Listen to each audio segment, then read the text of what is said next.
ਹਾਂਜੀ, ਤਾਂ ਸਵਾਗਤ ਕਰਦੇ ਹਾਂ ਸਾਡੇ YouTube ਚੈਨਲ ਕੀ ਪੁਆਇੰਟ 05 ਦੇ ਵਿੱਚ।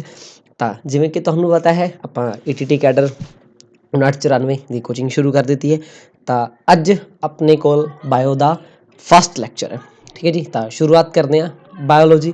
ਜਦੋਂ ਆਪਣੇ ਕੋਲ ਆਪਾਂ ਸਾਇੰਸ ਪੜ੍ਹਦੇ ਹਾਂ ਤਾਂ ਆਪਣੇ ਕੋਲ ਟੋਟਲ 3 ਸਾਇੰਸ ਦੇ ਪਾਰਟ ਹੁੰਦੇ ਨੇ, ਜਿਹਦੇ 'ਚ ਆਪਾਂ ਇੱਕ ਪਾਰਟ ਪੜ੍ਹਦੇ ਹਾਂ ਫਿਜ਼ਿਕਸ, ਦੂਸਰਾ ਪਾਰਟ ਆਪਣੇ ਕੋਲ ਹੁੰਦਾ ਕੈਮਿਸਟਰੀ ਅਤੇ ਥਰਡ ਹੁੰਦਾ ਬਾਇਓਲੋਜੀ, ਠੀਕ ਹੈ। ਜਦੋਂ ਆਪਾਂ ਫਿਜ਼ਿਕਸ ਪੜ੍ਹਦੇ ਹਾਂ ਤਾਂ ਉਦੋਂ ਆਪਾਂ ਭੌਤਿਕ ਚੀਜ਼ਾਂ ਬਾਰੇ ਪੜ੍ਹਦੇ ਹਾਂ। ਭੌਤਿਕ ਚੀਜ਼ਾਂ ਮਤਲਬ ਜੋ ਆਪਣੇ ਆਲੇ ਦੁਆਲੇ ਆਪਣੇ ਸੁਰਾਊਂਡਿੰਗ ਦੇ ਵਿੱਚ ਜਿਹਨਾਂ ਨੂੰ ਆਪਾਂ ਵੇਖ ਸਕਦੇ ਹਾਂ, ਜਿਹਨੂੰ ਆਪਾਂ ਟੱਚ ਕਰ ਸਕਦੇ ਹਾਂ, ਠੀਕ ਹੈ। ਜਦੋਂ ਆਪਾਂ ਕੈਮਿਸਟਰੀ ਦੇ ਬਾਰੇ ਪੜ੍ਹਦੇ ਹਾਂ ਤਾਂ ਕੈਮਿਸਟਰੀ ਦੇ ਵਿੱਚ ਆਪਣੇ ਕੋਲ ਕੀ ਹੁੰਦਾ ਹੈ, ਆਪਾਂ ਆਪਣੇ ਆਲੇ ਦੁਆਲੇ ਦਾ ਜਿਹੜਾ ਵੀ ਮੈਟਰ ਹੈ, ਆਪਣੇ ਆਲੇ ਦੁਆਲੇ ਦਾ ਜਿਹੜਾ ਵੀ ਮੈਟਰ ਹੈ, ਠੀਕ ਹੈ, ਜਿਹੜਾ ਆਪਣੇ ਆਲੇ ਦੁਆਲੇ ਦਾ ਮਾਦਾ ਹੈ, ਆਪਣੇ ਆਲੇ ਦੁਆਲੇ ਦਾ ਪਦਾਰਥ ਹੈ, ਉਹਦੀ ਆਪਾਂ ਕੈਮੀਕਲ ਕੰਪੋਜੀਸ਼ਨ ਵੇਖਦੇ ਹਾਂ। ਆਪਾਂ ਉਹਦੀ ਕੈਮੀਕਲ ਕੰਪੋਜੀਸ਼ਨ ਵੇਖਦੇ ਹਾਂ, ਠੀਕ ਹੈ। ਜੇਕਰ ਉਹਦੀ ਕੈਮੀਕਲ ਕੰਪੋਜੀਸ਼ਨ ਦਾ ਮਤਲਬ ਇਹ ਹੁੰਦਾ ਉਹਦੇ ਵਿੱਚ ਕਿਹੜੇ ਕਿਹੜੇ ਐਲੀਮੈਂਟ, ਕਿਹੜੇ ਕਿਹੜੇ ਤੱਤ ਨੇ ਅਤੇ ਉਹਨਾਂ ਦੀ ਕਿੰਨੀ ਕਿੰਨੀ ਮਾਤਰਾ ਹੈ, ਠੀਕ ਹੈ ਜੀ। ਅਤੇ ਜਦੋਂ ਆਪਾਂ ਬਾਇਓਲੋਜੀ ਪੜ੍ਹਦੇ ਹਾਂ ਆਪਾਂ ਆਪਣੇ ਆਲੇ ਦੁਆਲੇ ਦੀ ਲਾਈਫ ਨੂੰ ਐਕਸਪਲੋਰ ਕਰਦੇ ਹਾਂ, ਆਪਣੇ ਆਲੇ ਦੁਆਲੇ ਦੀ ਲਾਈਫ ਨੂੰ, ਆਪਣੇ ਆਲੇ ਦੁਆਲੇ ਦੇ ਲਿਵਿੰਗ ਬੀਇੰਗਸ ਨੂੰ, ਜਿਹੜੀਆਂ ਵੀ ਆਪਣੇ ਆਲੇ ਦੁਆਲੇ ਦੀਆਂ ਜਿੰਦਾ ਚੀਜ਼ਾਂ ਨੇ, ਠੀਕ ਹੈ, ਉਹਨਾਂ ਦਾ ਵਰਤਾਰਾ ਕਿਹੋ ਜਿਹਾ ਹੈ, ਉਹਨਾਂ ਦਾ ਨੇਚਰ ਕਿਹੋ ਜਿਹਾ ਹੈ, ਉਹਨਾਂ ਦਾ ਸਿਸਟਮ ਕਿਵੇਂ ਦਾ ਹੈ, ਉਹ ਸਾਰਾ ਕੁਝ ਆਪਾਂ ਕਾਹਦੇ 'ਚ ਪੜ੍ਹਦੇ ਹਾਂ, ਬਾਇਓਲੋਜੀ 'ਚ, ਠੀਕ ਹੈ ਜੀ। ਤਾਂ ਜਦੋਂ ਆਪਾਂ ਬਾਇਓਲੋਜੀ ਪੜ੍ਹਦੇ ਹਾਂ ਆਪਣੇ ਕੋਲ 2 ਮੇਨ ਬ੍ਰਾਂਚਿਸ ਹੁੰਦੀਆਂ ਨੇ, ਕਿਉਂਕਿ ਕੀ ਹੁੰਦਾ ਹੈ ਜਦੋਂ ਆਪਾਂ ਲਾਈਫ ਦੀ ਫੋਰਮ ਪੜ੍ਹਦੇ ਹਾਂ ਤਾਂ ਲਾਈਫ ਆਪਣੇ ਸੁਰਾਊਂਡਿੰਗ ਦੇ ਵਿੱਚ 2 ਫੋਰਮ ਦੇ ਵਿੱਚ ਐਗਜ਼ਿਸਟ ਕਰਦੀ ਹੈ। ਇੱਕ ਪਲਾਂਟਸ ਹੁੰਦੇ ਨੇ ਅਤੇ ਦੂਸਰੇ ਆਪਣੇ ਕੋਲ ਕੀ ਹੁੰਦੇ ਨੇ, ਐਨੀਮਲਸ ਹੁੰਦੇ ਨੇ, ਠੀਕ ਹੈ। ਜਦੋਂ ਆਪਾਂ ਪਲਾਂਟਸ ਦੀ ਸਟੱਡੀ ਕਰਦੇ ਹਾਂ, ਠੀਕ ਹੈ, ਉਹਨੂੰ ਆਪਾਂ ਕਹਿੰਦੇ ਹਾਂ ਬੋਟਨੀ।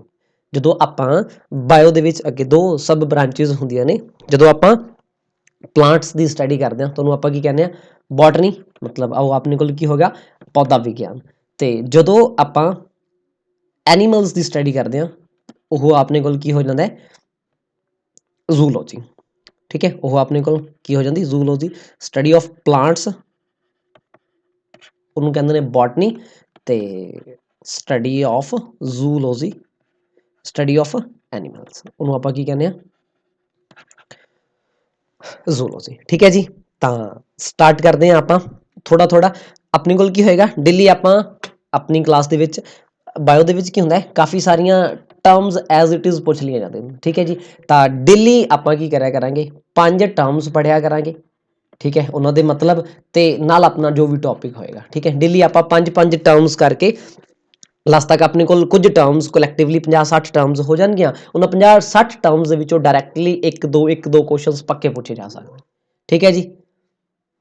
ਤਾਂ ਫਸਟ ਆਪਣੇ ਕੋਲ ਟਰਮਸ ਜਿਹੜੀਆਂ ਨੇ, ਐਨਾਟੋਮੀ। ਐਨਾਟੋਮੀ ਦਾ ਮਤਲਬ ਹੁੰਦਾ study of internal structure of organism. ਕਿਸੇ ਵੀ ਆਰਗੈਨਿਜ਼ਮ ਦਾ ਮਤਲਬ ਹੁੰਦਾ ਕੋਈ ਵੀ ਜੀਵ, ਕਿਸੇ ਵੀ ਜੀਵ ਦੇ ਅੰਦਰਲੇ ਔਰਗਨਸ ਦੀ ਅੰਦਰਲੀ ਸਟਰਕਚਰ ਦੱਸਣਾ, ਉਹਨੂੰ ਆਪਾਂ ਕੀ ਕਹਿੰਦੇ ਹਾਂ, ਐਨਾਟੋਮੀ। ਕਿਸੇ ਵੀ ਚੀਜ਼ ਦੀ ਐਨਾਟੋਮੀ ਦਾ ਮਤਲਬ ਹੁੰਦਾ ਕਿਸੇ ਵੀ ਚੀਜ਼ ਦੀ ਅੰਦਰੂਨੀ ਸਟਰਕਚਰ ਦੀ ਗੱਲ ਕਰਨੀ। ਸੈਕਿੰਡ ਹੈ ਐਗਰੋਨੋਮੀ। ਐਗਰੋਨੋਮੀ ਉਹ ਵਾਲੀ ਬਾਇਓ ਦੀ ਬ੍ਰਾਂਚ ਜਿਹੜੀ ਸੋਇਲ ਦੀ ਮੈਨੇਜਮੈਂਟ ਜਾਂ ਫਿਰ ਕ੍ਰੌਪ ਦੀ ਪ੍ਰੋਡਕਸ਼ਨ ਨਾਲ ਡੀਲ ਕਰਦੀ ਹੈ, ਉਹਨੂੰ ਆਪਾਂ ਕੀ ਕਹਿੰਦੇ ਹਾਂ, ਐਗਰੋਨੋਮੀ। ਮਤਲਬ ਐਗਰੋਨੋਮੀ ਐਗਰੀਕਲਚਰ ਨਾਲ ਰਿਲੇਟਿਡ ਫੀਲਡ ਹੋ ਗਈ, ਇਹਨੂੰ ਆਪਾਂ ਇਵੇਂ ਯਾਦ ਰੱਖ ਸਕਦੇ ਹਾਂ, ਐਗਰੋਨੋਮੀ ਐਗਰੀਕਲਚਰ ਨਾਲ ਰਿਲੇਟਿਡ ਹੋ ਗਈ। ਇਹਦੇ ਵਿੱਚ ਆਪਾਂ ਕ੍ਰੌਪ ਦੀ ਪ੍ਰੋਡਕਸ਼ਨ ਅਤੇ ਸੋਇਲ ਦੀ ਮੈਨੇਜਮੈਂਟ ਬਾਰੇ ਗੱਲ ਕਰਾਂਗੇ।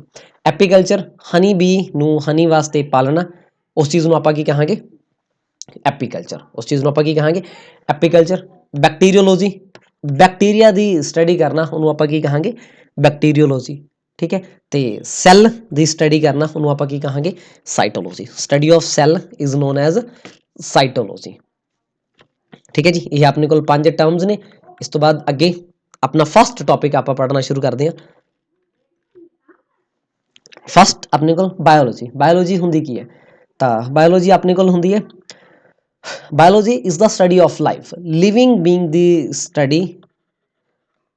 ਸਟੱਡੀ ਆਫ ਲਿਵਿੰਗ ਬੀਇੰਗਸ, ਉਹਨੂੰ ਆਪਾਂ ਕੀ ਕਹਾਂਗੇ, biology. The word biology is derived from Greek word bios and ਲੋਗੋਸ।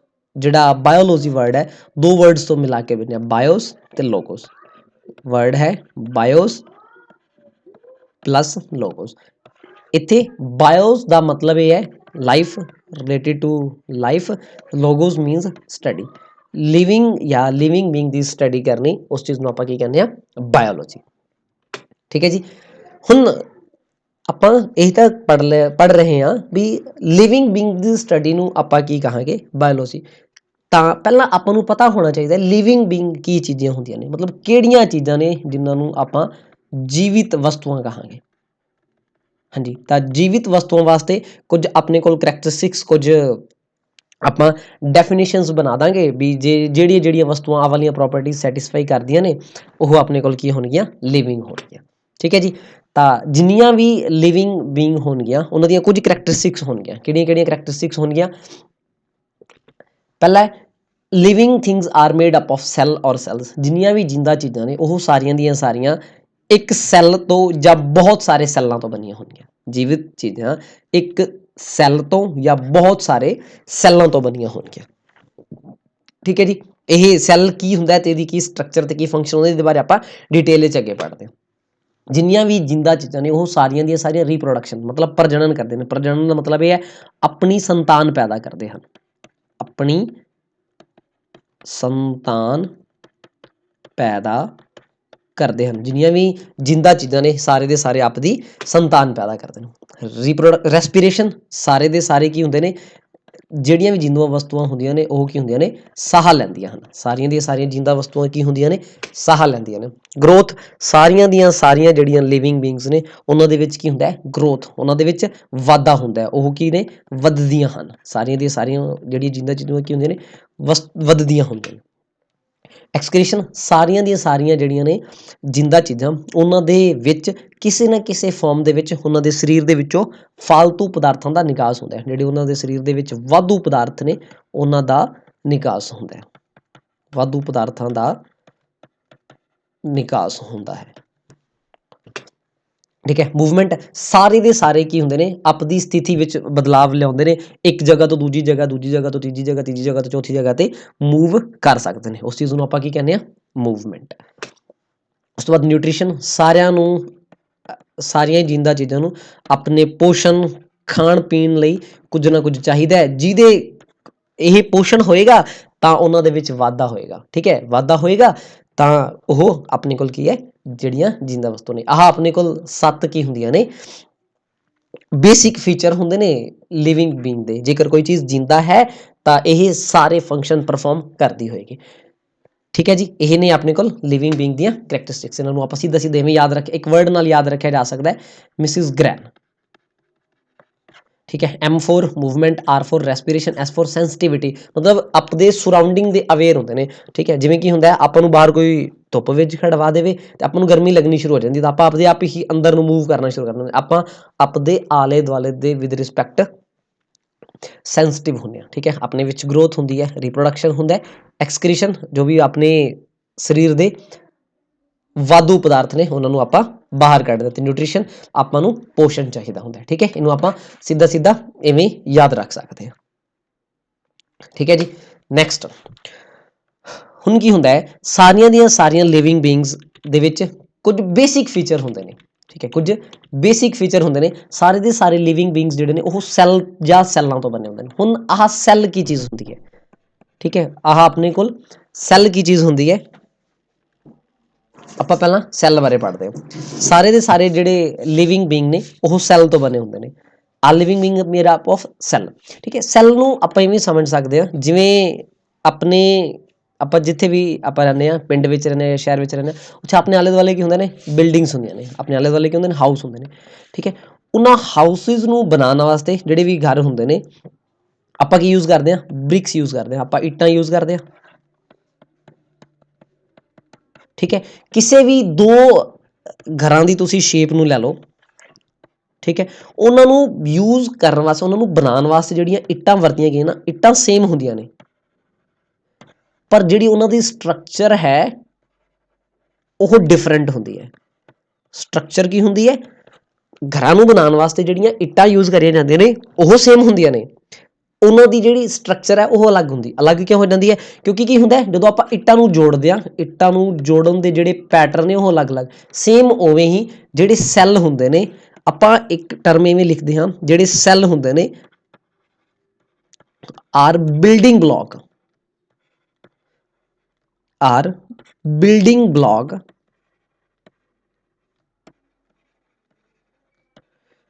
Of living being, ਜਾਂ ਲਾਈਫ ਵੀ ਆਪਾਂ ਲਿਖ ਸਕਦੇ ਹਾਂ। ਮਤਲਬ ਜਿੰਨੀ ਵੀ ਅਰਥ ਤੇ ਲਾਈਫ ਐਗਜ਼ਿਸਟ ਕਰਦੀ ਹੈ ਉਹਦੇ ਬਿਲਡਿੰਗ ਬਲੌਕ ਆਪਣੇ ਕੋਲ ਕੌਣ ਨੇ? ਸੈੱਲ। ਠੀਕ ਹੈ, ਜਿਹੜੇ ਸੈੱਲ ਨੇ, ਸੈੱਲਾਂ ਨੂੰ ਮਿਲਾ ਕੇ ਅੱਗੇ ਆਪਣੇ ਕੋਲ ਟਿਸ਼ੂ ਬਣਦੇ ਨੇ, ਟਿਸ਼ੂ ਤੋਂ ਆਰਗਨ ਬਣਦੇ ਨੇ, ਆਰਗਨ ਤੋਂ ਆਰਗਨ ਸਿਸਟਮ ਹੁੰਦਾ, ਫਿਰ ਅੱਗੇ ਜਾ ਕੇ ਇੰਡੀਵਿਜੂਅਲ ਮਤਲਬ ਹਿਊਮਨ ਬੀਇੰਗਸ ਜਾਂ ਐਨੀਮਲਸ ਜਾਂ ਕੈਟ ਜਾਂ ਬਫਲੋ ਜਾਂ ਡੌਗ ਬਣਦੇ। ਠੀਕ ਹੈ, ਸਭ ਤੋਂ ਛੋਟੀ ਚੀਜ਼ ਜਿਹੜੀ ਜਿੰਦੇ ਵਿੱਚ ਲਾਈਫ ਐਗਜ਼ਿਸਟ ਕਰਦੀ ਉਹ ਕੀ ਹੁੰਦੇ ਨੇ? ਸੈੱਲ। ਠੀਕ ਹੈ, ਸੈੱਲ ਆਪਣੀ ਸਾਰੀ ਬੋਡੀ ਦਾ ਸਟਰਕਚਰਲ ਐਂਡ ਫੰਕਸ਼ਨਲ ਯੂਨਿਟ ਹੁੰਦਾ, ਸਟਰਕਚਰਲ ਐਂਡ ਫੰਕਸ਼ਨਲ ਯੂਨਿਟ ਹੁੰਦਾ। ਸਟਰਕਚਰਲ ਦਾ ਮਤਲਬ ਹੁੰਦਾ ਸਾਰੀ ਦੀ ਸਾਰੀ ਬਣਤਰ ਇਹ ਕਰਦਾ, ਤੇ ਫੰਕਸ਼ਨ ਦਾ ਮਤਲਬ ਸਾਰੇ ਦੇ ਸਾਰੇ ਕਾਰਜ ਇਹ ਕਰਦਾ। ਕਿਸੇ ਵੀ ਲਿਵਿੰਗ ਬੀਇੰਗ ਦੇ ਵਿੱਚ ਸਾਰੇ ਦੇ ਸਾਰੇ ਫੰਕਸ਼ਨ ਇਹ ਪਰਫਾਰਮ ਕਰਦਾ ਤੇ ਸਾਰੀ ਦੀ ਸਾਰੀ ਸਟਰਕਚਰ ਇਹ ਬਣਾਉਂਦਾ। ਠੀਕ ਹੈ, ਉਵੇਂ ਜਿਵੇਂ ਦੋ ਘਰਾਂ ਦੀਆਂ ਸਟਰਕਚਰਸ ਅਲੱਗ-ਅਲੱਗ ਹੁੰਦੀਆਂ ਨੇ ਪਰ ਬਣਾਉਣ ਵਾਲੀਆਂ ਇੱਟਾਂ ਸੇਮ ਹੁੰਦੇ ਨੇ, ਉਵੇਂ ਹੀ ਮਤਲਬ ਸਾਰੇ ਦੇ ਸਾਰੇ ਜਿਹੜੇ ਐਨੀਮਲਸ ਨੇ ਉਹਨਾਂ ਦੀ ਨੂੰ ਬਣਾਉਣ ਵਾਲੀ ਜਿਹੜੀ ਇਕਾਈ ਹੈ ਉਹ ਸੇਮ ਹੋਏਗੀ। ਠੀਕ ਹੈ, ਬਸ ਉਹਨਾਂ ਦੀ ਅਲੱਗ-ਅਲੱਗ ਅਰੇਂਜਮੈਂਟ ਹੋਏਗੀ। ਠੀਕ ਹੈ ਜੀ, ਇਹ ਸੀ cell. Cell are the basic building block of all living organism, ਸਾਰੇ ਦੇ ਸਾਰੇ ਲਿਵਿੰਗ ਆਰਗੇਨਿਜ਼ਮ ਦਾ ਬੇਸਿਕ ਜਿਹੜਾ ਫੰਕਸ਼ਨ ਹੈ ਉਹ ਕੀ ਹੈ? Cell. What is cell? Cell is the basic structural and functional unit of living organism. Basic structural ਤੇ functional unit ਹੈ living organism the. In other words, cells make up living things and carry out activities that keep a living things. ਕਿਸੇ ਵੀ ਜਿੰਦਾ ਚੀਜ਼ ਨੂੰ alive ਰੱਖਣ ਵਾਸਤੇ ਆਪਾਂ cell ਬਹੁਤ ਜ਼ਰੂਰੀ ਨੇ। ਠੀਕ ਹੈ, ਥੋੜਾ ਜਿਹਾ ਸੈੱਲ ਦੇ ਬਾਰੇ ਹੈ। The word cell is taken from a word cellula. ਜਿਹੜਾ ਸੈੱਲ ਹੈ ਉਹ ਸੈਲੂਲਾ ਵਰਡ ਤੋਂ ਲਿਆ ਗਿਆ ਜਿਹਦਾ ਮਤਲਬ ਹੁੰਦਾ ਐਮਪਟੀ ਸਪੇਸ। ਇਹਦਾ ਮਤਲਬ ਕੀ ਹੁੰਦਾ? ਸੈਲੂਲਾ ਵਰਡ ਦਾ ਮਤਲਬ ਕੀ ਹੁੰਦਾ? ਐਮਪਟੀ ਸਪੇਸ, ਮਤਲਬ ਕਿਸੇ ਵੀ ਚੀਜ਼ ਦੇ ਵਿੱਚ ਜਿਹੜੀ ਖਾਲੀ ਜਗ੍ਹਾ। ਠੀਕ ਹੈ, ਕਿਸੇ ਵੀ ਚੀਜ਼ ਦੇ ਵਿੱਚ ਜਿਹੜੀ ਖਾਲੀ ਜਗ੍ਹਾ। ਉਸ ਤੋਂ ਬਾਅਦ ਸੈੱਲ ਦਾ ਸਾਈਜ਼। ਹੁਣ ਜਿਹੜੇ ਸੈੱਲ ਹੁੰਦੇ ਨੇ ਉਹ ਕਿੰਨੇ ਸਾਈਜ਼ ਦੇ ਹੁੰਦੇ ਨੇ ਜਾਂ ਕਿੰਨੇ ਸਾਈਜ਼ ਦੇ ਹੋ ਸਕਦੇ ਨੇ? ਸੈੱਲ ਵੇਰੀ ਇਨ ਸਾਈਜ਼। ਸੈੱਲਾਂ ਦੇ ਜਿਹੜੇ ਸਾਈਜ਼ ਨੇ ਅਲੱਗ-ਅਲੱਗ ਹੁੰਦੇ ਨੇ, ਅਲੱਗ-ਅਲੱਗ ਥਾਵਾਂ ਤੇ ਅਲੱਗ-ਅਲੱਗ ਕੰਮਾਂ ਦੇ ਹਿਸਾਬ ਨਾਲ ਅਲੱਗ-ਅਲੱਗ ਸੈੱਲ ਦੇ ਸਾਈਜ਼ ਤੇ ਅਲੱਗ-ਅਲੱਗ ਸ਼ੇਪ ਹੁੰਦੀ ਹੈ। ਮੋਸਟ ਸੈੱਲਸ ਆਰ ਵੈਰੀ, ਜ਼ਿਆਦਾਤਰ ਸੈੱਲ ਸਮਾਲ ਹੁੰਦੇ ਨੇ, ਮਾਈਕਰੋਸਕੋਪਿਕ। ਮਾਈਕਰੋਸਕੋਪਿਕ ਦਾ ਮਤਲਬ ਉਹ ਹੁੰਦਾ ਕੋਈ ਵੀ ਚੀਜ਼ ਜਿਹੜੀ ਆਪਾਂ ਨੰਗੀ ਅੱਖ ਨਾਲ ਨਾ ਵੇਖੀ ਜਾ ਸਕੇ, ਜਿਹੜੀ ਵਸਤੂ ਜਾਂ ਜਿਹੜੀ ਚੀਜ਼ ਹੈ, ਜਿਹੜਾ ਸੈੱਲ ਨੰਗੀ ਅੱਖ ਨਾਲ ਨਾ ਵੇਖੀ ਜਾ ਸਕੇ।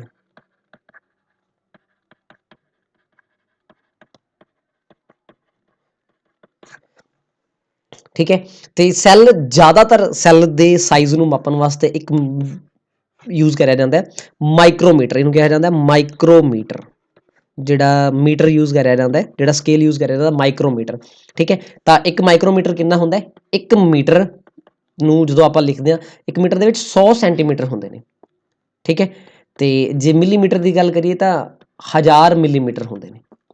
ਠੀਕ ਹੈ, ਤੇ 1 ਮਿਲੀਮੀਟਰ ਤੋਂ ਆਪਾਂ ਹੋਰ ਥੱਲੇ ਚਲੇ ਜਾਈਏ, ਠੀਕ ਹੈ, ਯਾਨੀ ਕਿ 10 ਲੱਖ ਮਾਈਕਰੋਮੀਟਰ ਹੁੰਦੇ ਨੇ। ਆਪਾਂ ਇਹਨੂੰ ਲਿਖ ਸਕਦੇ ਹਾਂ 10 ਦੀ ਪਾਵਰ 6। ਤਾਂ ਹੁਣ ਤੁਸੀਂ ਆਪੇ ਹਿਸਾਬ ਲਾ ਸਕਦੇ ਹੋ ਜਿਹੜਾ ਇੱਕ ਸੈੱਲ ਹੈ ਉਹ ਕਿੰਨਾ ਛੋਟਾ ਹੋਏਗਾ। ਠੀਕ ਹੈ, ਤੇ ਜਿਹੜਾ ਛੋਟੇ ਤੋਂ ਛੋਟਾ ਸੈੱਲ ਹੁੰਦਾ, ਸਮਾਲੈਸਟ ਸੈੱਲ, ਉਹ ਹੁੰਦਾ ਮਾਈਕੋਪਲਾਜ਼ਮਾ। ਠੀਕ ਹੈ, ਇਹਨੂੰ PPLO ਵੀ ਕਹਿ ਦਿੰਦੇ ਨੇ।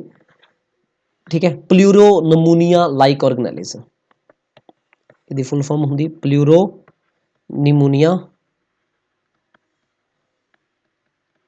ਲਾਈਕ ਆਰਗੇਨੈਲਿਜ਼।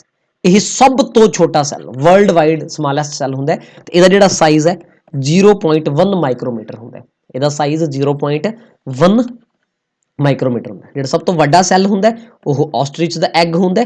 ਠੀਕ ਹੈ, ਇਹਨੂੰ ਆਪਾਂ ਨੇਕਡ ਆਈ ਨਾਲ ਵੇਖ ਸਕਦੇ ਹਾਂ। ਇਹਦਾ ਸਾਈਜ਼ ਲਗਭਗ 18 ਸੈਂਟੀਮੀਟਰ ਹੁੰਦਾ। ਠੀਕ ਹੈ, ਇਹਨੂੰ ਆਪਾਂ ਨੇਕਡ ਆਈ ਨਾਲ ਵੇਖ ਸਕਦੇ ਹਾਂ। ਠੀਕ ਹੈ, ਨਾਰਮਲ ਤੌਰ ਤੇ ਕੀ ਹੁੰਦਾ, ਸੈੱਲ ਨੂੰ ਵੇਖਣ ਵਾਸਤੇ ਆਪਾਂ ਨੂੰ ਮਾਈਕਰੋਸਕੋਪ ਦੀ ਜ਼ਰੂਰਤ ਪੈਂਦੀ ਹੈ। ਸੈੱਲ ਨੂੰ ਵੇਖਣ ਵਾਸਤੇ ਮਾਈਕਰੋਸਕੋਪ ਦੀ ਜ਼ਰੂਰਤ ਪੈਂਦੀ ਹੈ। ਠੀਕ ਹੈ ਜੀ, ਨੈਕਸਟ ਹੁਣ ਹਿਊਮਨਸ ਦੇ ਵਿੱਚ ਜਿਹੜੇ ਸੈੱਲ ਨੇ ਉਹਨਾਂ ਵਿੱਚ ਸਮਾਲੈਸਟ ਸੈੱਲ ਹੁੰਦਾ ਹੈ ਉਹ ਸਪਰਮ ਸੈੱਲ ਹੁੰਦਾ, ਠੀਕ ਹੈ। ਇਹ ਮੇਲ ਦੇ ਟੈਸਟਸ ਵਿੱਚ ਪ੍ਰੈਜ਼ੈਂਟ ਹੁੰਦਾ, ਠੀਕ ਹੈ। ਸਪਰਮ ਸੈੱਲ ਇਹਦਾ ਸਾਈਜ਼ ਲਗਭਗ 5 ਮਾਈਕਰੋਮੀਟਰ ਦਾ ਹੁੰਦਾ, ਠੀਕ ਹੈ। ਜਿਹੜਾ ਲਾਰਜੈਸਟ ਸੈੱਲ ਹੁੰਦਾ ਉਹ ਓਵਮ ਸੈੱਲ ਹੁੰਦਾ ਲਗਭਗ 120 ਮੀਟਰ ਦਾ, ਇਹ ਫੀਮੇਲ ਦੀ ਓਵਮ ਵਿੱਚ ਹੁੰਦਾ। ਉਸ ਤੋਂ ਬਾਅਦ ਲੌਂਗੈਸਟ ਸੈੱਲ,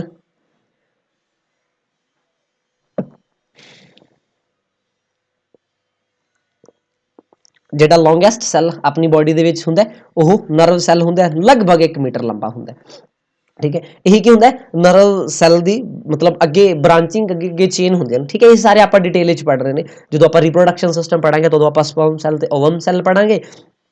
ਜਦੋਂ ਆਪਾਂ ਨਰਵਸ ਸਿਸਟਮ ਪੜਾਂਗੇ ਉਹਦੇ ਚ ਆਪਾਂ ਨਰਵ ਸੈੱਲ ਪੜਾਂਗੇ, ਠੀਕ ਹੈ। ਹਿਊਮਨ ਬੀਇੰਗਸ ਦੇ ਵਿੱਚ ਸਭ ਤੋਂ smallest cell S for smallest ਤੇ S ਫॉर ਸਪਰਮ ਸੈੱਲ, ਇਵੇਂ ਯਾਦ ਰੱਖਿਆ ਜਾ ਸਕਦਾ ਹੈ, ਠੀਕ ਹੈ। ਤੇ ਲੌਂਗੈਸਟ LONGEST NA ਦੇ ਵਿੱਚ ਆ ਗਿਆ ਤੇ N ਫॉर ਨਰਵ ਸੈੱਲ, ਠੀਕ ਹੈ।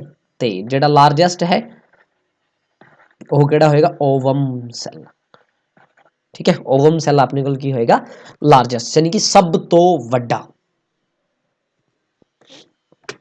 ਠੀਕ ਹੈ। ਉਸ ਤੋਂ ਬਾਅਦ ਸੈੱਲ ਦੀ ਸ਼ੇਪ ਅਲੱਗ-ਅਲੱਗ ਹੁੰਦੀ ਹੈ, ਠੀਕ ਹੈ। ਜਿਹੜੇ RBC ਨੇ ਉਹ ਸਰਕੂਲਰ ਸ਼ੇਪ ਹੁੰਦੇ ਨੇ, ਠੀਕ ਹੈ। ਜਿਹੜੇ ਨਰਵ ਸੈੱਲ ਨੇ ਉਹ ਬ੍ਰਾਂਚ ਹੁੰਦੇ ਨੇ। WBC ਦੀ ਜਿਹੜੀ ਸ਼ੇਪ ਹੈ ਉਹ ਚੇਂਜ ਹੁੰਦੀ ਰਹਿੰਦੀ। ਜਿਹੜੇ ਆਪਣੇ RBC ਨੇ ਰੈੱਡ ਬਲੱਡ ਸੈੱਲ, ਠੀਕ ਹੈ, ਇਹ ਲਾਲ ਰੰਗ ਦੇ ਹੁੰਦੇ ਨੇ। ਆਪਣੇ ਬਲੱਡ ਦਾ ਲਾਲ ਰੰਗ ਜਿਹੜਾ ਹੈ ਉਹ ਇਹਨਾਂ ਕਰਕੇ ਹੁੰਦਾ, ਠੀਕ ਹੈ, RBC ਕਰਕੇ। ਨਰਵ ਸੈੱਲ ਜਿਹੜੇ ਨੇ ਉਹ ਬ੍ਰਾਂਚ ਹੁੰਦੇ ਨੇ। ਜਿਹੜੇ ਆਪਣੇ WBC ਨੇ ਉਹ ਕੀ ਹੁੰਦੇ ਨੇ, ਉਹਨਾਂ ਦੀ shape time to time change ਹੁੰਦੀ ਰਹਿੰਦੀ, ਠੀਕ ਹੈ। ਜਿਹੜੇ WBC ਨੇ ਉਹਨਾਂ ਦਾ ਇੱਕ ਨਾਮ ਹੋਰ ਹੁੰਦਾ, ਉਹਨਾਂ ਨੂੰ ਆਪਣੀ ਬੋਡੀ ਦੇ ਸੋਲਜਰ ਸੈੱਲ ਵੀ ਕਹਿ ਦਿੰਦੇ ਨੇ, ਠੀਕ ਹੈ। ਉਹਨਾਂ ਨੂੰ ਸੋਲਜਰ ਸੈੱਲ ਕਿਉਂ ਕਿਹਾ ਜਾਂਦਾ, ਕਿਉਂਕਿ ਬਾਹਰੋਂ ਜੋ ਵੀ ਰੋਗਾਣੂ ਆਉਂਦੇ ਨੇ ਜਾਂ ਫਿਰ ਵਿਸ਼ਾਣੂ ਆਉਂਦੇ ਨੇ ਇਹ ਉਹਨਾਂ ਨਾਲ ਫਾਈਟ ਕਰਦੇ ਨੇ, ਉਹਨਾਂ ਨਾਲ ਫਾਈਟ ਕਰਕੇ ਉਹਨਾਂ ਨੂੰ ਖਤਮ ਕਰਨ ਦਾ ਕੰਮ WBC ਕਰਦੇ ਨੇ। ਤਾਂ ਕਰਕੇ ਇਹਨਾਂ ਨੂੰ ਸੋਲਜਰ ਸੈੱਲ ਜਾਂ ਫਿਰ ਫਾਈਟਰ ਸੈੱਲ ਵੀ ਕਹਿ ਦਿੰਦੇ ਨੇ। ਇਹਨਾਂ ਨੂੰ ਫਾਈਟਰ ਸੈੱਲ ਜਾਂ ਫਿਰ ਸੋਲਜਰ ਸੈੱਲ ਵੀ ਕਹਿ ਦਿੰਦੇ ਨੇ,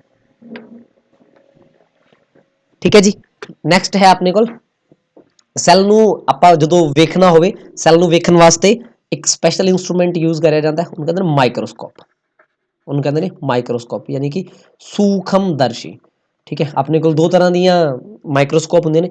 ਇੱਕ ਕੰਪਾਊਂਡ ਮਾਈਕਰੋਸਕੋਪ ਹੁੰਦੀ ਹੈ ਜਿਹਦੇ ਵਿੱਚ ਆਪਾਂ ਲਾਈਟ ਯੂਜ਼ ਕਰਦੇ ਹਾਂ, ਯਾਨੀ ਕਿ ਪ੍ਰਕਾਸ਼ ਦੇ ਹਿਸਾਬ ਨਾਲ ਇਹ, ਤੇ ਇਹਦੀ ਜਿਹੜੀ ਮੈਗਨੀਫਿਕੇਸ਼ਨ ਹੁੰਦੀ ਲਗਭਗ 2000, ਇਹ 2000 ਗੁਣਾ ਵੱਡਾ ਕਰਕੇ ਵਿਖਾ ਸਕਦੀ ਹੈ, ਠੀਕ ਹੈ। ਇੱਕ ਹੋਰ ਆਪਣੇ ਕੋਲ ਇੰਸਟਰੂਮੈਂਟ ਹੁੰਦਾ ਉਹਨੂੰ ਕਹਿੰਦੇ ਇਲੈਕਟ੍ਰੋਨ ਮਾਈਕਰੋਸਕੋਪ। ਇਹਦੇ ਵਿੱਚ ਕੀ ਹੁੰਦਾ ਹੈ ਇਲੈਕਟ੍ਰੋਨ ਦਾ ਬੀਮ ਵਰਤਿਆ ਜਾਂਦਾ ਹੈ, ਇਹਦੇ ਵਿੱਚ ਇਲੈਕਟ੍ਰੋਨ ਦਾ ਬੀਮ ਵਰਤਿਆ ਜਾਂਦਾ ਹੈ, ਠੀਕ ਹੈ। ਤੇ ਇਹਦੀ ਜਿਹੜੀ ਮੈਗਨੀਫਿਕੇਸ਼ਨ ਹੈ 2 ਲੱਖ ਤੋਂ 5 ਲੱਖ ਤੱਕ ਹੋ ਸਕਦੀ ਹੈ। ਇਹਦੀ ਮੈਗਨੀਫਿਕੇਸ਼ਨ 2 ਲੱਖ ਤੋਂ ਲੈ ਕੇ 5 ਲੱਖ ਤੱਕ ਹੋ ਸਕਦੀ ਹੈ, ਠੀਕ ਹੈ ਜੀ। ਉਸ ਤੋਂ ਬਾਅਦ ਹੈ ਸੈੱਲ ਦੇ ਬਾਰੇ ਥੋੜੀ ਜਿਹੀ ਸੈੱਲ ਦੀ ਹਿਸਟਰੀ, ਠੀਕ ਹੈ ਜੀ। ਤਾਂ ਇਹਦੇ ਵਿੱਚ ਆਪਣੇ ਕੋਲ ਕੀ ਹੈ, ਸਭ ਤੋਂ ਪਹਿਲਾਂ ਜਦੋਂ ਜਿਹੜਾ ਵੀ ਕਿਸੇ ਬੰਦੇ ਨੇ ਸੈੱਲ ਦੇ ਬਾਰੇ ਕੁਝ ਦੱਸਿਆ ਸੀ ਤਾਂ ਉਹ ਸੀ ਰੋਬਰਟ ਹੁੱਕ। ਰੋਬਰਟ ਹੁੱਕ ਨੇ ਸਭ ਤੋਂ ਪਹਿਲਾਂ ਡੈਡ ਸੈੱਲ ਡਿਸਕਵਰ ਕਰੇ ਸੀ। ਰੋਬਰਟ ਹੁੱਕ ਨੇ ਸਭ ਤੋਂ ਪਹਿਲਾਂ ਡੈਡ ਸੈੱਲ ਡਿਸਕਵਰ ਕਰੇ ਸੀ 1665 ਦੇ ਵਿੱਚ। ਤੇ ਸੈੱਲ ਦੀ ਸਟੱਡੀ ਨੂੰ ਆਪਾਂ ਕੀ ਕਹਿੰਦੇ ਆ ਸਾਈਟੋਲੋਜੀ, ਸਟੱਡੀ ਆਫ ਸੈੱਲ ਉਹਨੂੰ ਆਪਾਂ ਕੀ ਕਹਿੰਦੇ ਆ ਸਾਈਟੋਲੋਜੀ, ਠੀਕ ਹੈ। ਤੇ ਇਸ ਬੰਦੇ ਨੂੰ ਫਾਦਰ ਆਫ ਸਾਈਟੋਲੋਜੀ ਵੀ ਕਿਹਾ ਜਾਂਦਾ ਹੈ। ਇਸ ਬੰਦੇ ਨੂੰ ਫਾਦਰ ਆਫ ਸਾਈਟੋਲੋਜੀ, ਸਾਈਟੋਲੋਜੀ ਦਾ ਪਿਤਾਮਾ ਕਿਹਨੂੰ ਕਿਹਾ ਜਾਂਦਾ ਹੈ ਰੋਬਰਟ ਹੁੱਕ ਨੂੰ,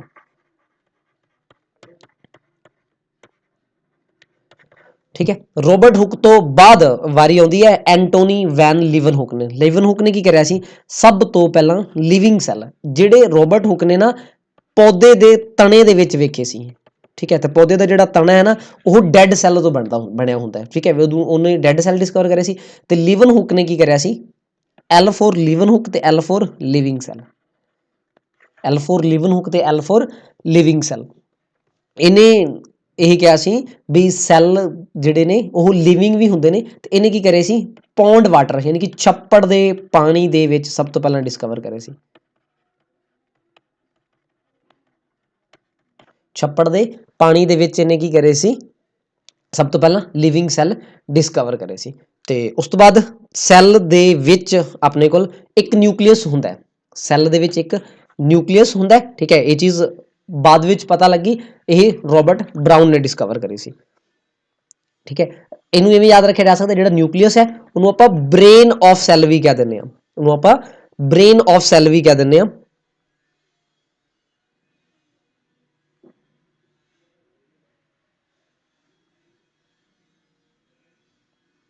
ਬ੍ਰੇਨ ਆਫ ਸੈੱਲ ਨੂੰ ਆਪਾਂ ਨਿਊਕਲੀਅਸ ਕਹਿ ਦਿੰਦੇ ਹਾਂ। ਤੇ ਬੀ ਫॉर ਬ੍ਰੇਨ ਤੇ ਬੀ ਫॉर ਬਰਾਊਨ, ਤੇ ਆਹ ਥੋੜੀ ਜਿਹੀ ਡੇਟ ਚੇਂਜ ਕਰ ਲਓ, ਇਹ 1831 ਹੈ, ਠੀਕ ਹੈ। It was discovered by Robert Brown in 1831। Robert Brown ਨੇ ਨਿਊਕਲੀਅਸ ਦੀ ਡਿਸਕਵਰੀ ਕਰੀ ਸੀ, ਹਾਂਜੀ, ਠੀਕ ਹੈ ਜੀ। ਉਸ ਤੋਂ ਬਾਅਦ ਇਹਦੇ ਵਿੱਚ ਕੀ ਸੀਗਾ, ਸਭ ਤੋਂ ਪਹਿਲਾਂ ਜਿਹੜਾ ਕੰਪਾਊਂਡ ਮਾਈਕਰੋਸਕੋਪ ਬਣਾਇਆ ਸੀ 1595 ਦੇ ਵਿੱਚ ਜੈਕਰਿਸ ਜੈਨਸਨ ਨੇ ਬਣਾਇਆ ਸੀ। 1665 ਦੇ ਵਿੱਚ ਰੋਬਰਟ ਹੁੱਕ ਨੇ ਪਹਿਲਾ ਮਾਈਕਰੋਸਕੋਪ ਬਣਾਇਆ ਸੀ, ਠੀਕ ਹੈ, ਜਿਹਦੇ ਵਿੱਚ ਉਹਨੇ ਸਭ ਤੋਂ ਪਹਿਲਾਂ ਆਪਣੇ ਡੈਡ ਸੈੱਲ ਡਿਸਕਵਰ ਕਰੇ ਸੀ, ਠੀਕ ਹੈ, ਜਿਹਦੇ ਚ ਉਹਨੇ ਆਪਣੇ ਡੈਡ ਸੈੱਲ ਡਿਸਕਵਰ ਕਰੇ ਸੀ। ਉਸ ਤੋਂ ਬਾਅਦ 1670 ਦੇ ਵਿੱਚ ਐਂਟੋਨੀ ਵੈਨ ਲੀਵਨਹੁੱਕ ਨੇ ਡਿਸਕਵਰ ਕਰੇ ਸੀ first living cell, first living cell. ਉਸ ਤੋਂ ਬਾਅਦ ਰੋਬਰਟ ਬਰਾਊਨ ਨੇ ਸੈੱਲ ਦੇ ਵਿੱਚ ਨਿਊਕਲੀਅਸ ਦੀ ਡਿਸਕਵਰੀ ਕਰੀ ਸੀ, ਠੀਕ ਹੈ, ਡਿਸਕਵਰਡ ਦਾ ਨਿਊਕਲੀਅਸ। ਤੇ ਇੱਕ ਚੀਜ਼ ਹੋਰ ਹੈ ਇਹਦੇ ਵਿੱਚ ਨਾ, ਜਦੋਂ ਆਪਾਂ ਇਹਨਾਂ ਦੇ ਈਅਰਸ ਵੇਖਦੇ ਹਾਂ, ਈਅਰਸ ਕਾਫੀ ਉਲਟ ਪੁਲਟ ਹੁੰਦੇ ਨੇ, ਠੀਕ ਹੈ। ਮਤਲਬ ਜਿਵੇਂ ਆਹ 1765 65 55 ਇਹਦੇ ਵਿੱਚ ਕੀ ਹੁੰਦਾ ਹੈ, ਮਤਲਬ ਆਹ ਜਿਹੜੇ ਨੇ ਇਹ NCERT ਬੇਸਿਸ ਤੇ ਲਿਖੇ ਹੋਏ ਨੇ, ਤੇ ਆਹ ਜਿਹੜੇ ਨੇ ਇਹ ਇੰਟਰਨੈਟ ਬੇਸਿਸ ਤੇ। ਮਤਲਬ ਉਸ ਟਾਈਮ ਤੇ ਕੀ ਹੁੰਦਾ ਸੀ, ਲੋਕਾਂ ਨੂੰ ਆਪਣੇ ਆਸ-ਪਾਸ ਦੀ ਜ਼ਿਆਦਾ ਨੌਲੇਜ ਨਹੀਂ ਹੁੰਦੀ ਸੀ, ਤਾਂ ਉਸ ਬਾਰੇ ਆਪਾਂ ਨੂੰ ਐਗਜ਼ੈਕਟਲੀ ਈਅਰਸ ਦਾ ਡਾਊਟ ਹੈ, ਠੀਕ ਹੈ। ਤਾਂ ਈਅਰਸ ਮੋਸਟ ਪ੍ਰੋਬਬਲੀ ਤੁਹਾਡੇ ਕੋਲ ਐਗਜ਼ਾਮ ਵਿੱਚ ਪੁੱਛੇ ਨਹੀਂ ਜਾਣਗੇ, ਮਤਲਬ ਹਿਸਟਰੀ ਵਾਲਾ ਆਪਣੇ ਕੋਲੋਂ ਪੋਰਸ਼ਨ ਨਹੀਂ ਪੁੱਛਿਆ ਜਾਏਗਾ, ਆਪਾਂ ਨੂੰ ਮੇਨਲੀ ਪੁੱਛਿਆ ਜਾਏਗਾ ਤਾਂ ਆਹ ਚੀਜ਼ ਪੁੱਛੀ ਜਾਏਗੀ ਬਈ ਕਿਹੜੇ ਪਰਸਨ ਨੇ ਕਿਹੜੀ ਚੀਜ਼ ਡਿਸਕਵਰ ਕਰੀ ਸੀ, ਠੀਕ ਹੈ। ਉਸ ਤੋਂ ਬਾਅਦ ਕੀ ਸੀਗਾ, ਇੱਕ ਪਰਸਨ ਸੀ ਸ਼ੈਲਡਨ ਨੇ ਕੀ ਕਿਹਾ ਸੀ, ਸਾਰੇ ਦੇ ਸਾਰੇ ਜਿਹੜੇ ਪਲਾਂਟ ਨੇ ਉਹ ਸੈਲਸ ਤੋਂ ਬਣੇ ਹੁੰਦੇ ਨੇ, plants are made up of cells, ਠੀਕ ਹੈ। ਤੇ ਇੱਥੋਂ ਸੈੱਲ ਥਿਊਰੀ ਦੀ ਸਟਾਰਟਿੰਗ ਹੋਈ ਸੀ, ਇਹਨੂੰ ਕਹਿੰਦੇ ਸੀ ਸੈੱਲ ਥਿਊਰੀ ਦਾ ਫਸਟ ਪੋਸਟੂਲੇਟ। ਉਸ ਤੋਂ ਬਾਅਦ ਸ਼ਵਾਨ ਸੀ, ਥਿਓਡਰ ਸ਼ਵਾਨ, ਉਹਨੇ ਕਿਹਾ ਸੀ not just plant but animal also are composed of one or more cell, ਠੀਕ ਹੈ। ਇਹ ਕੀ ਕਹਿੰਦਾ ਸੀ, ਜਿਹੜੇ ਐਨੀਮਲਸ ਨੇ ਉਹ ਵੀ ਸੈੱਲਾਂ ਤੋਂ ਬਣੇ ਹੁੰਦੇ ਨੇ। ਫਿਰ ਇਹਨਾਂ ਨੇ ਦੋਵਾਂ ਨੂੰ ਕੰਬਾਈਨ ਕਰਕੇ ਤੇ ਇੱਕ ਸੈੱਲ ਥਿਊਰੀ ਬਣਾਈ। ਸੈੱਲ ਥਿਊਰੀ ਜਿਹੜੀ ਦਿੱਤੀ ਸੀ, cell theory was given by Schleiden and Schwann, ਠੀਕ ਹੈ। ਤੇ ਜਿਹਦੇ ਓਵਰਆਲ ਪੋਸਟੂਲੇਟ ਕੀ ਸੀਗੇ, all living things are composed of cell, ਸਾਰੀਆਂ ਦੀਆਂ ਸਾਰੀਆਂ ਲਿਵਿੰਗ ਥਿੰਗਸ ਸੈੱਲ ਤੋਂ ਬਣੀਆਂ ਹੁੰਦੀਆਂ ਨੇ। ਲਿਵਿੰਗ ਦੇ ਵਿੱਚ ਚਾਹੇ ਆਪਣੇ ਪਲਾਂਟਸ ਹੋਣ ਚਾਹੇ ਐਨੀਮਲਸ ਹੋਣ, ਠੀਕ ਹੈ ਜੀ। Cell is the fundamental unit of life, cell unit the life the fundamental unit ਹੈ, ਮਤਲਬ ਲਾਈਫ ਕਿਸੇ ਵੀ ਫਾਰਮ ਵਿੱਚ ਹੋਵੇ ਉਹ ਸੈੱਲ ਤੋਂ ਹੀ ਬਣੇਗੀ, ਉਹਦਾ ਅਲਟੀਮੇਟ ਪਾਰਟ ਜਿਹੜਾ ਹੈ ਉਹ ਕੀ ਹੋਏਗਾ, ਸੈੱਲ। ਤੇ ਜਿਹੜੀ ਆਹ ਥਰਡ ਸਟੇਟਮੈਂਟ ਹੈ ਇਹ ਸੈੱਲ ਥਿਊਰੀ ਦੇ ਵਿੱਚ ਮੋਡੀਫਿਕੇਸ਼ਨ ਸੀ, ਇਹ ਰੂਡੋਲਫ ਵਿਰਚੋ ਨੇ ਬਾਅਦ ਵਿੱਚ ਐਡ ਕਰੀ ਸੀ। Third part of cell theory staying that the cell only comes from other living cell, ਠੀਕ ਹੈ। ਜਿਹੜੇ ਸੈੱਲ ਨੇ ਉਹ ਪ੍ਰੀ ਐਗਜ਼ਿਸਟਿੰਗ ਸੈੱਲ ਤੋਂ, ਮਤਲਬ ਜਦੋਂ ਵੀ ਕੋਈ ਨਵਾਂ ਸੈੱਲ ਬਣੇਗਾ, ਨਵਾਂ ਸੈੱਲ ਹਮੇਸ਼ਾ ਹੀ ਪੁਰਾਣੇ ਸੈੱਲ ਤੋਂ ਬਣੇਗਾ, ਨਵਾਂ ਸੈੱਲ ਹਮੇਸ਼ਾ ਹੀ ਪੁਰਾਣੇ ਸੈੱਲ ਤੋਂ ਬਣੇਗਾ, ਠੀਕ ਹੈ। ਸੈੱਲ ਇਹ ਜਿਹੜੀ ਸਟੇਟਮੈਂਟ ਸੀ ਇਹ ਕਿਹਨੇ ਦਿੱਤੀ ਸੀ, ਰੂਡੋਲਫ ਵਿਰਚੋ ਨੇ, ਠੀਕ ਹੈ। ਤੇ ਇਹਦੇ ਵਿੱਚ ਮਤਲਬ ਇੱਕ ਚੀਜ਼ ਨੂੰ ਲੈ ਕੇ ਜ਼ਿਆਦਾ ਟੈਂਸ ਨਹੀਂ ਹੋਣਾ, ਇਹਨਾਂ ਦੇ ਜਿਹੜੇ ਈਅਰਸ ਨੇ, ਠੀਕ ਹੈ, ਈਅਰਸ ਜਿਹੜੇ ਸੀ ਉਸ ਟਾਈਮ ਦੇ ਆਪਾਂ ਨੂੰ ਮਤਲਬ ਫਾਰ ਸ਼ੋਰ ਨਹੀਂ ਸੀ, ਠੀਕ ਹੈ। NCERT ਦੇ ਵਿੱਚ ਈਅਰ ਹੋਰ ਹਿਸਾਬ ਨਾਲ ਲਿਖੇ ਹੋਏ ਨੇ, ਤੇ ਜੇਕਰ ਅਦਰ ਆਪਾਂ ਐਸ ਚੰਦ ਪਬਲੀਕੇਸ਼ਨ ਜਾਂ ਹੋਰ ਪਬਲੀਕੇਸ਼ਨ ਚੈੱਕ ਕਰਦੇ ਹਾਂ ਤਾਂ ਈਅਰਸ ਦਾ ਥੋੜਾ ਫਰਕ ਹੈ, ਇੱਕ 2 ਸਾਲਾਂ ਦਾ ਜਾਂ ਕੁਝ ਸਾਲਾਂ ਦਾ ਗੈਪ ਹੈ। ਠੀਕ ਹੈ ਜੀ, ਇਸ ਚੀਜ਼ ਨੂੰ ਮਤਲਬ ਤੁਹਾਡੇ ਕੋਲੋਂ ਈਅਰ ਨਹੀਂ ਪੁੱਛਿਆ ਜਾਵੇਗਾ, ਆਪਾਂ ਨੂੰ ਪੁੱਛਿਆ ਜਾਵੇਗਾ ਤਾਂ ਸਿਰਫ ਕਿਸ ਪਰਸਨ ਨੇ ਉਸ ਚੀਜ਼ ਦੀ ਡਿਸਕਵਰੀ ਕਰੀ ਸੀ। ਠੀਕ ਹੈ ਜੀ, ਤਾਂ ਇਹ ਸੀ ਸੈੱਲ ਦੇ ਬਾਰੇ ਕੁਝ। ਓਕੇ, ਉਸ ਤੋਂ ਬਾਅਦ ਨੇ ਕੁਝ questions. The branch of science which deals with plant, ਉਹ ਵਾਲੀ ਸਾਇੰਸ ਦੀ ਬ੍ਰਾਂਚ ਜਿਹੜੀ ਪਲਾਂਟਸ ਨਾਲ ਡੀਲ ਕਰਦੀ ਹੈ। ਇਹਨਾਂ ਕੁਐਸਚਨਸ ਦੇ ਸਿਰਫ ਤੁਸੀਂ ਆਨਸਰ ਲਿਖਣੇ ਨੇ। ਇਹਨਾਂ ਦੇ ਆਨਸਰ ਮੈਂ ਨਹੀਂ ਲਿਖ ਰਿਹਾ, ਇਹਨਾਂ ਦੇ ਆਨਸਰ ਕਮੈਂਟ ਕਰਕੇ ਜ਼ਰੂਰ ਦੱਸੇ ਜਾਣ, ਤਾਂ ਜੋ ਸਾਨੂੰ ਪਤਾ ਲੱਗੇ ਜੋ ਅਸੀਂ ਪੜ੍ਹਾਇਆ ਹੈ ਉਹਦੇ ਵਿੱਚ ਤੁਹਾਨੂੰ ਗੱਲ ਕਿੰਨੀ ਕੁ ਸਮਝ ਆਈ ਹੈ, ਕਿੰਨੀ ਕੁ ਤੁਹਾਨੂੰ ਪਤਾ ਲੱਗੀ ਹੈ। ਠੀਕ ਹੈ, ਇਹਨਾਂ ਦੇ ਆਨਸਰ ਸਿਰਫ ਕਮੈਂਟ ਦੇ ਵਿੱਚ ਦੱਸੇ ਜਾਣ। ਵੂ discovered the first cell, first cell ਦੇ ਵਿੱਚ ਨਾ ਨਾਲ, ਹਾਂ ਫਸਟ ਸੈੱਲ, ਜਦੋਂ ਵੀ ਫਸਟ ਸੈੱਲ ਲਿਖਿਆ ਹੋਵੇ ਨਾ ਨਾਲ ਕੁਝ ਨਾ ਮੈਂਸ਼ਨ ਕੀਤਾ ਹੋਵੇ ਲਿਵਿੰਗ ਜਾਂ ਡੈਡ, ਤਾਂ ਮਤਲਬ ਇਹ ਹੈ ਬਈ ਡੈਡ ਦੀ ਗੱਲ ਹੋ ਰਹੀ ਹੈ, ਫਿਰ ਆਨਸਰ ਰੋਬਰਟ ਹੁੱਕ ਆਏਗਾ। Third, who discovered the first living cell, ਪਹਿਲਾ ਲਿਵਿੰਗ ਸੈੱਲ ਕਿਹਨੇ ਡਿਸਕਵਰ ਕਰਿਆ ਸੀ। The meaning of word cell, cell word ਦਾ ਮਤਲਬ ਕੀ ਹੁੰਦਾ ਹੈ। Who discovered the nucleus of cell, cell ਦਾ ਨਿਊਕਲੀਅਸ ਕਿਹਨੇ ਡਿਸਕਵਰ ਕਰਿਆ ਸੀ। Who give the cell theory, cell theory ਕਿਹਨੇ ਦਿੱਤੀ ਸੀ। The genetic information of cell is present in, ਠੀਕ ਹੈ ਇਹੀ ਕੁਐਸਚਨ ਆਪਾਂ ਨਹੀਂ ਕਰੇ, ਤੁਸੀਂ ਸਕਿਪ ਕਰ ਸਕਦੇ ਜੀ। What is the response to stimuli, response to stimuli ਦਾ ਮਤਲਬ ਕੀ ਹੁੰਦਾ ਹੈ। Which is the longest cell of human body, human body ਦਾ ਸਭ ਤੋਂ ਲੰਬੇ ਤੋਂ ਲੰਬਾ ਸੈੱਲ ਕਿਹੜਾ ਹੁੰਦਾ ਹੈ। And name the largest cell to exist, ਜਿਹੜਾ ਲਾਰਜੈਸਟ ਸੈੱਲ ਐਗਜ਼ਿਸਟ ਕਰਦਾ ਹੈ ਉਹਦਾ ਨਾਮ। ਤੇ which is the smallest cell, smallest cell ਕਿਹੜਾ ਹੁੰਦਾ ਹੈ, ਸਭ ਤੋਂ ਛੋਟਾ ਸੈੱਲ ਕਿਹੜਾ ਹੁੰਦਾ। ਠੀਕ ਹੈ ਜੀ, ਤਾਂ ਇਹਨਾਂ ਦੇ ਆਨਸਰ ਤੁਸੀਂ ਕਮੈਂਟ ਕਰੋ ਜਾਂ ਆਪਣੇ WhatsApp ਗਰੁੱਪ ਦੇ ਵਿੱਚ ਇਹਨਾਂ ਦੇ ਆਨਸਰ ਰਿਪਲਾਈ ਦਿਓ। ਠੀਕ ਹੈ ਜੀ, ਕਿਸੇ ਵੀ ਕੁਐਸਚਨ ਦੇ ਵਿੱਚ ਕੋਈ ਵੀ ਡਾਊਟ ਆਉਂਦਾ ਤੁਸੀਂ ਸਾਡੇ ਨੰਬਰ 'ਤੇ ਕੰਟੈਕਟ ਕਰੋ। ਠੀਕ ਹੈ, ਕਿਸੇ ਵੀ ਤਰ੍ਹਾਂ ਦੀ ਹੋਰ ਇਨਫੋਰਮੇਸ਼ਨ ਦੇ ਲਈ ਤੁਸੀਂ ਕੰਟੈਕਟ ਕਰ ਸਕਦੇ ਹੋ, ਤੇ ਇੱਦਾਂ ਦੀਆਂ ਹੋਰ ਵੀਡੀਓ ਤੇ ਪੂਰੇ ਕੋਰਸ ਲਈ ਤੁਸੀਂ ਸਾਡੇ ਨਾਲ ਸੰਪਰਕ ਕਰ ਸਕਦੇ ਹੋ। ਠੀਕ ਹੈ ਜੀ, ਧੰਨਵਾਦ, ਤੇ ਕਮੈਂਟ ਕਰਕੇ ਜ਼ਰੂਰ ਦੱਸਿਓ ਜੀ ਇਹ ਲੈਕਚਰ ਕਿਵੇਂ ਦਾ ਲੱਗਿਆ।